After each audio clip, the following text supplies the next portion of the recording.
Jamal Niaz here with the legend, the icon himself, Paddy Pimblett, the megastar. We're seeing the birth of another megastar right next to us now, Luke Riley. How impressed were you with that performance against a tough opponent, a very annoying opponent who just wanted to lay and pray essentially, didn't he? We knew what his opponent was coming to do though, and you know, I've done rounds in the gym with Luke where I've played the grappler and I'm taking him down, and I'm struggling to keep him down nowadays, you know what I mean? So we knew what had happened. We knew that he'd come out first round and he'd do everything he could to keep him on the ground, and when you start doing that, you start tiring, and that's exactly what happened. So come out for the second round, once a takedown got stuffed, a few shots landed, we knew it was curtains time soon. Everyone is so hyped for the Michael Chandler fight. It is an absolute mega fight in Miami for you. You're a true American star now.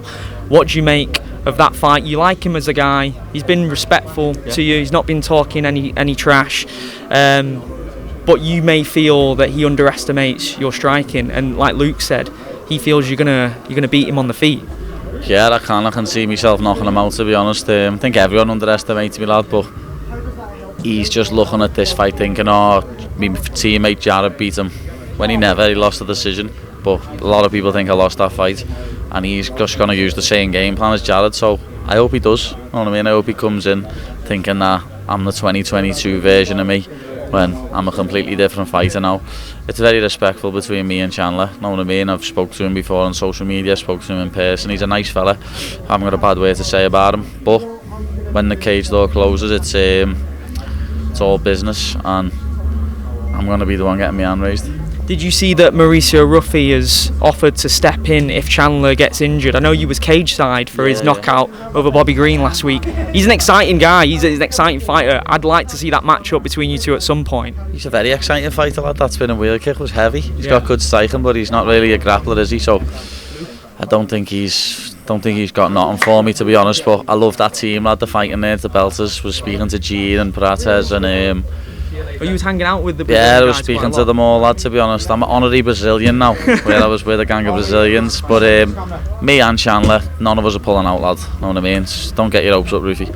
Topuria as well, moving to lightweight. It now all signs point eventually to you guys settling this. It's a 3-year-long beef now, isn't it? 2022 was the sanitizer incident. You called him sanitizer boy. Yeah, that was years ago now. But yeah, you know, I'm sick of talking about Topuria, lad. He's an absolute helmet. He wouldn't be where he is in the UFC without jumping on the back of my name. So yeah, I do want to settle that beef one day, but let's see if he steps up. Would you be happy striking with him? You want to go toe-to-toe on the feet with him? Styles make fights, lad. Know what I mean? No one is fought to do what I'd do to him. And everyone starts to have a boxing match with him, and they've all failed because of it. I wouldn't come out and have a boxing match with him, lad. I'm not an idiot. Who's on the hit list this year then? If you had to have a 3-fight plan, because I know you made a 3-fight plan last year. Moicano was on that list, but obviously he's no longer on that list anymore. No, Moicano's going to be below me, lad, once to beat Chandler, so probably only 2 fights this year, lad. Fight in April, beat Michael Chandler.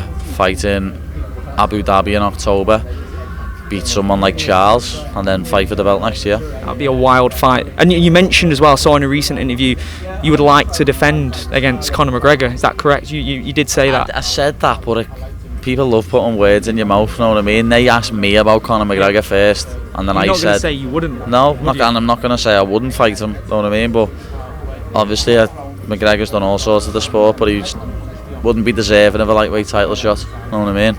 So I don't care. As long as I win that belt, I'll defend it against anyone. Obviously Ilia's there, Poirier's been chatting a bit of about me. Justin Gaethje's still one of the best lightweights in the world. And Sarukian, Charles, if I haven't already beat him. You know, there's a lot of names out there. What's been happening with Poirier? Poirier's he has been trash talking, hasn't he? Where's this come from? I don't know. He said something online, lad. What did he say? Nate Diaz said. He said something. Nate had your back, didn't he? Nate said that you would beat Poirier. And then Nate said I'd beat him, and I said something. And he started chatting legends only, which, to be honest, I understand that. You know what I mean? If he's having one more fight, he's not going to want to fight me. He's going to fight someone he thinks he can beat, and someone who's going to get him some pay-per-view buys. So I understand that. If he retires after this fight, then sound. See you later, Dustin. I'll move up another ranking. Final one, I really appreciate the time with this.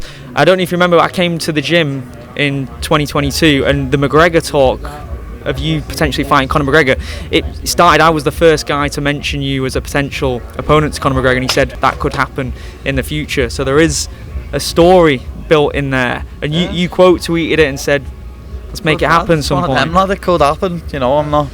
I don't rule anything out, lad. Anything could happen. You seem interested, you're a huge star. Lad, ask any MMA fighter, lad, around featherweight, lightweight, welterweight, if there's one person they want to fight, it's Conor McGregor, and that's just for money. You know what I mean? We all know how much money that's going to put on the table. If you could pick one person to fight, every single person in the world is going to pick Conor McGregor, and that's just because of the money, not because of anything else. We're prize fighters at the end of the day. It's that simple.